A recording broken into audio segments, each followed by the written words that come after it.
The wait is over. Greece are back to the Olympic Games after 16 years. Led by Giannis and Yorgos Papagiannis, they overcame Croatia in the qualifying tournament's final and beat Luka's Slovenia on the way there. Was it the most beautiful display of basketball? Probably not. But they got the job done playing insanely good defense with Greek legend and now coach Vassilis Spanoulis installing some interesting things offensively. So let's analyze how Greece got back to the Olympics and just how actually good this team is.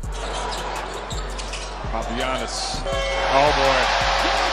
What a shot. Probably everyone, well, except the Croatians themselves, thought Giannis will see Luka only in the final, but let's say things happened and we got to see this head-to-head matchup earlier. With Spanoulis under the wheel, Giannis plays the power forward spot with a floor-stretching big man Papagiannis at the center. However, at the same time, the Greeks have Thomas Walkup and Nick Kaladis on court, two amazing guards, but with whom most teams go under on every pick and roll and help off of them if they stay on the side. So with Giannis on the roster, it was often the case that he simply didn't have the spaces to operate in. But with Spanoulis, he's trying to help his star as much as possible. That's why I love the first play against Slovenia. Screen and roll to start, off-ball action for Kaladis, forward sets the pick and then ducks in and gets the ball near the rim against Nebo. That's already a win for a team that has Giannis, and look at the spacing. Papagiannis is the closest man, but he can shoot, so you can't really double, and allowing middle would create a wide open attempt on the weak side. And as I said, Giannis catching the ball so close to the rim is a victory already, and he starts this game with an and one. A bit later, former MVP has Vlatko Cancar instead of Josh Nebo next to him, and Nick Kaladis immediately recognizes it. He swings the ball for a better angle to pass inside, the double from Walkup is late, as Cancar also opens up Giannis the baseline. Other times he often operated from the elbow. Again, the best spot-up shooter Papagiannis is smartly one pass away, so shrinking the court from the right is not possible. On the left, Greece capitalized on Doncic guarding Walkup, but not being focused enough to close this driving gap as Giannis just bulldozes his way to the rim. And spacing might be a problem with Kaladis on the floor, but sometimes his vision is just enough for Greece to score. It's a Spain action which flows into Giannis asking for the ball at the elbow, and with every defender expecting a pass there, watch Nick realize it without even looking to the corner to throw this bullet for Mitoglu's free. Just brilliant.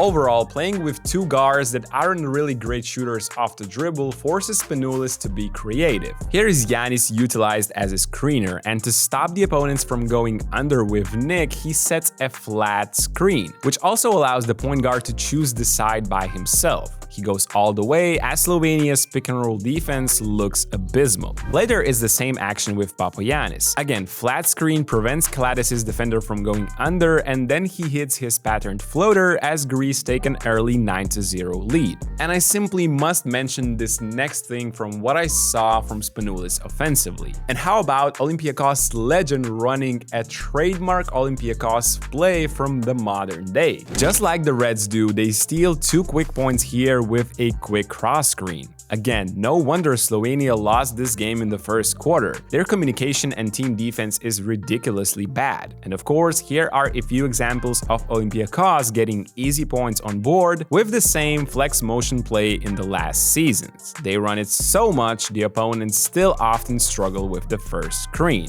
But enough about the offense. How many times have you seen Luka Doncic turning the ball 11 times? Greece should be one of the best defensive teams in the Olympics with Giannis, Walkup, and Kaladis. Here are a few examples of their insanely good work against Slovenia and how their defense allows them to get into the transition. And we all know a team with Antetokounmpo will be much more than okay in that category. So talking about their defense, that's actually where I think Greece are the most dangerous. Length, physicality, intelligence, and tall switchable guards. Greece have it all. A switch switch here brings Papagiannis on Luka, but watch this. Great positioning by others closing the driving gaps, active hands, and a double team as soon as Doncic starts to drive. Quick rotations and walk-up gets a hand on it. Talking about deflections, Greece had an illegal number of those in the semi-final and final.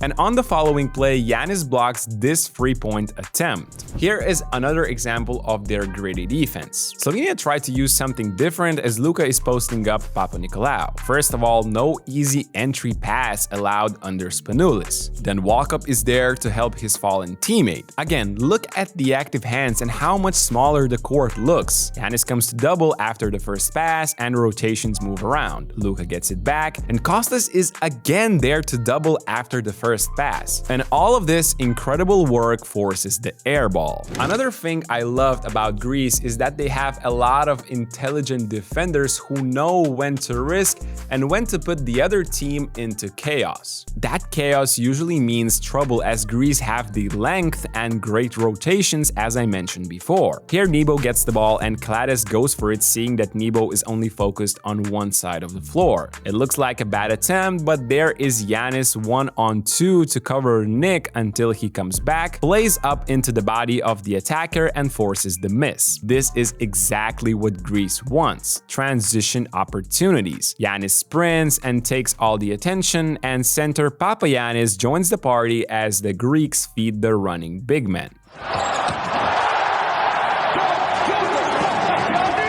So just like this, the Greece ended the first quarter having a 19-point lead and the game was really never in doubt. However, the final against Croatia was a much closer clash. But before we look into that, let me quickly tell you about the sponsor of this video, Hostinger. Their AI website builder allows anyone, including rookies like me, to create a unique website in a matter of minutes. If you have a genius idea and you're thinking of an online shop, Hostinger has got you covered. They allow people to sell items without additional transaction fees, giving them the edge over many other e-commerce platforms. Also, listen up if you already have a website on WordPress. It is actually possible to transfer it with a couple of clicks for free. So you already know what to do. Start your online journey today and grab an additional 10% discount by using our code BNews10. Going back to the final.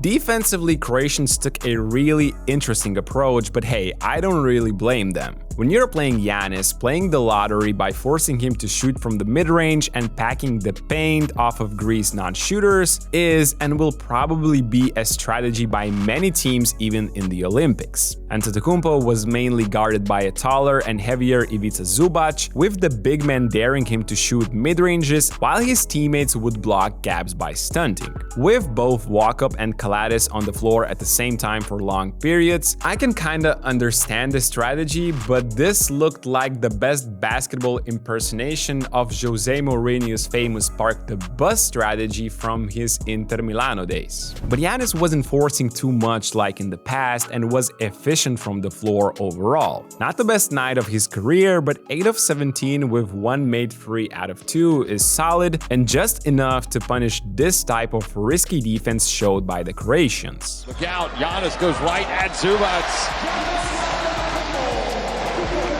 But offensively, the real hero of the night was Giorgos Papagiannis. He seems to be really the perfect fit next to Giannis and the 2 other non-shooting guards, and that seems logical, right? His show started super early. Here Spanoulis uses the center as a spacer and Giannis is the roller, another wrinkle I like from Vassilis. Zubac is in a drop and Šarić here stunts from 1 pass away, and immediately Papagiannis is getting hot. Later, with the Greek freak on the bench, Croatians went to switch thinking it would confuse the opponents. But in reality, it worked exactly the opposite. Papagiannis lifts as Mitoglu rolls after the switch and the Croatians miscommunicate on this triple switch, leaving him completely wide open. The things were perfectly clear the whole 40 minutes. Croatians were ready to ride and die on the same strategy with Ivica Zubac playing drop defense. That's why Greece managed to build a lead with their best player on the bench. Look at Ivica basically showing why the NBA has the no free second rule by standing there the whole time. Papagiannis pops and it's another free. Even guards had their moments. I have to say it was a great tournament by Toliopoulos overall, who makes Zubac pay here again. But don't worry, there is some variety in Greece's offense. I honestly think there is a good amount of balance, and this team just looks more connected than the previous ones, if that makes sense. Here Kalaitis is posting up a smaller defender, and watch the off-ball movement. It's a staggered twirl for their center as Zubac just watches everything from below the rim basically, and the switch comes late. At the end of the second quarter, another clutch play by Vassilis Spanoulis. See what I did there? After the timeout, he came up with a brilliant ATO, with Smith backing down from Nick. Papanikolaou sets a ghost screen and Giannis continues with a flare, making it super tough for Dario Saric to get through both picks. On top, Walkup clears the side, so Hazonia can help, creating a wide open free for K-Pop and a 5-point lead. Papanikolaou lets it fly! That's exactly what they needed. To close the game, it was again the combination of superb defense by the Greeks and some solid shot making on the other end. First, it's Papagiannis with the hedge on Smith and Zubac in the short roll situation. Watch Larenzakis on point with his rotations as a low man, and Kalaitis again, the smart intelligence I mentioned before. Literally 20 seconds later, it's a double drag from Croatia. This time the center is lower, but Zubac still gets in behind. Giannis uses his smarts and sees this lob coming from a mile away, jumps in time to steal it. Offensively, it was Giannis' time to create, and the last thing I wanted to point out from this tournament was his passing. He faces up Zubac here and is able to evaluate the help while looking at his man. Quick delivery to the hero of the night, Papagiannis, who makes this not even dipping the ball down as if he's some kind of Klay Thompson. So this is how Greece got back to the Olympic basketball tournament after a long break of 16 years. Do you guys think this is the best version with Giannis on the roster? Although they look solid enough already, I personally believe there is still some work to do and they can be even better after 2 weeks in Paris. Do you guys agree? Let me know in the comment section down below. Don't forget to drop a like if you watched up until this point, and I'll see you in the next one.